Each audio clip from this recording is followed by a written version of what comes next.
3, 2, 1, go. Assalamualaikum warahmatullahi wabarakatuh. Salam sejahtera dan salam mesabdani diucapkan kepada panel juri dan hadirin hadirat yang dirahmati. Hari ini, unit bimbingan dan kaunseling Sekolah Menengah Sains Pokok Sena yang dianggotai oleh Encik Muhammad Zaki bin Ali, Puan Alawiyah binti Syamsuddin dan saya sendiri, Muhammad Firdaus bin Muhammad Nur, akan melaksanakan satu inovasi yang bertajuk AI Smart Emo. AI Smart Emo ini kalau di bawah MHO Sustainable Development Goal di bawah tema 3 iaitu Good Health and Wellbeing dan tema 4 Quality Education. Buat pengetahuan semua, baru-baru ini Yang Berhormat Menteri Pendidikan Yang Berhormat Fadlina Siddiq telah mendasarkan bahawa keseluruhan sekolah di Malaysia perlu mempunyai smart board menjelang 2027. Pada masa yang sama, isu kesihatan mental di sekolah amat dititik beratkan. Ada kalanya ia perlu diberikan satu perhatian yang lebih serius agar kita dapat menangani isu kesihatan mental dalam kalangan murid. Justru mencari signifikan di antara dua tema tersebut, penggunaan teknologi AI dan isu kesihatan mental, kami membawakan kepada anda satu inovasi yang mampu diterjemahkan dalam kalangan murid-murid di sekolah, terutamanya di Sekolah Menengah Sains Pokok Sena atau dikenali sebagai SAINA.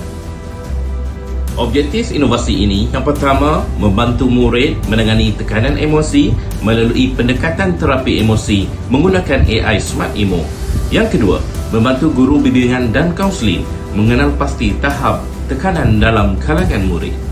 Saringan Minda Sihat merupakan inisiatif Kementerian Pendidikan Malaysia dalam membantu menangani isu kesihatan mental dalam kalangan murid pada peringkat menengah dan rendah.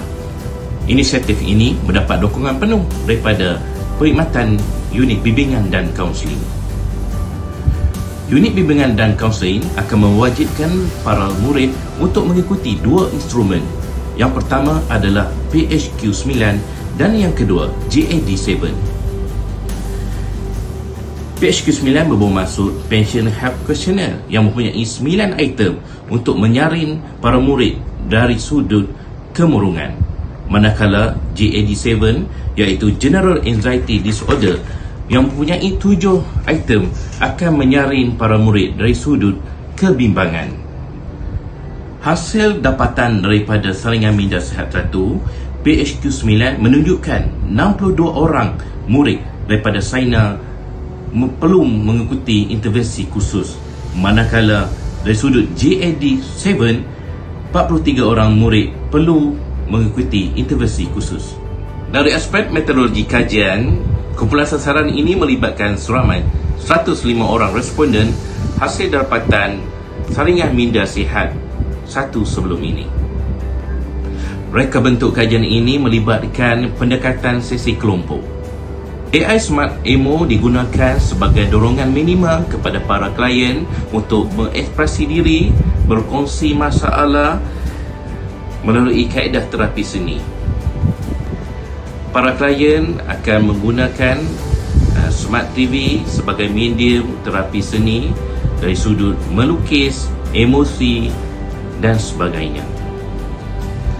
Setelah melalui fasa pengenalan AI Smart Emo ini, ternyata dapatan kajian menunjukkan sesuatu yang positif dan memberangsangkan.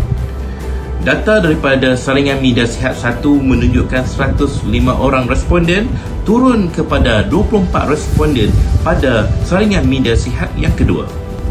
Ternyata AI Smart Emo ini berjaya menurunkan kadar intervensi khusus dalam kalangan murid di Sekolah Menengah Sains Pokok Sena.